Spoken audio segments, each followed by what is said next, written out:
بہت سارے حضرات یہ اعتراض کرتے ہیں کہ تم حنفی حضرات جو دعائے قنوت پڑھتے ہو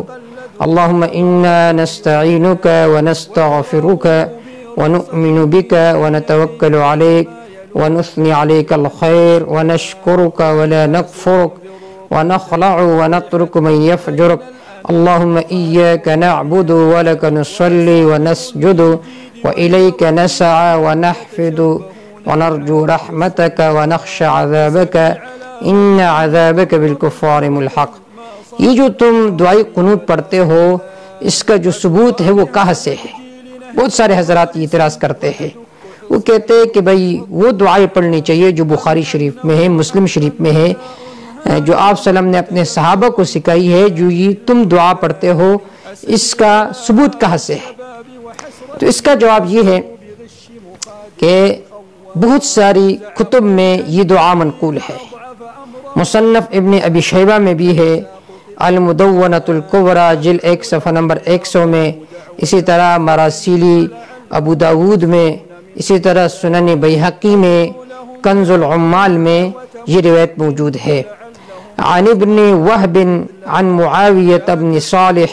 عن عبد القادر هو ابن عبد الله عن خالد بن ابی عمران قال بینما رسول اللہ صلی اللہ علیہ وسلم یدعو علی مضر، کہ آپ صلی اللہ علیہ وسلم جو مضر قبیلہ تھا جنہوں نے آپ صلی اللہ علیہ وسلم کو تکلیف پہنچائی تھی، قرہ کو شہید کیا، تو آپ صلی اللہ علیہ وسلم ان کے خلاف بددعا فرماتے تھے۔ اذ جاءہ جبریل، ایک مرتبہ جبریل علیہ السلام تشریف لے آئے، فاومع الیہ، آپ صلی اللہ علیہ وسلم کی طرف اشارہ کیا، اشارہ یہ کیا تھا اسکت اسکت، اے محبوب صلی اللہ علیہ وسلم خاموش رہے خاموش رہے۔ فقال، پھر جبریل علیہ السلام نے فرمایا یا محمد، اے محمد صلی اللہ علیہ وسلم، ان اللہ لم یبعثک سبابا ولا لعانا وانما بعثک اللہ رحمہ، کہ اللہ نے آپ کو سباب نہیں بھیجا کہ آپ کسی کو گالی دو، کسی پر لعن طعن کرو، بلکہ اللہ نے آپ کو رحمت بنا کر بھیجا ہے۔ ولم یبعثک عذابا، نہ اللہ نے آپ کو عذاب دینے والا بھیجا ہے۔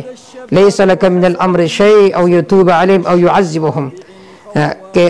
آپ پر کوئی بھی آپ کو اختیار نہیں ہے ان معاملات میں سے کہ کوئی معذب ہو جائے یا کسی کو نعمتیں مل جائے، ان چیزوں کے اختیار اللہ فرماتے میرے پاس ہے۔ ثم علمہ هذا القنوت، پھر جبریل علیہ السلام نے آپ صلی اللہ علیہ وسلم کو یہ دعائی قنوت سکھایا کہ یہ دعا پڑھا کرے، اللہم انا نستعینک ونستغفرک ونؤمن بک۔ یہ ایک جامع دعا ہے، ایک جامع ترین دعا ہے، تو اس کا ثبوت ان روایات سے معلوم ہوتا ہے۔ لیکن پھر بھی میں نے شروع میں کہا کہ اگر کوئی اس کے جگہ پر کوئی اور دعا پڑھے تو واجب ادا ہو جائے گا۔ واللہ اعلم بالصواب۔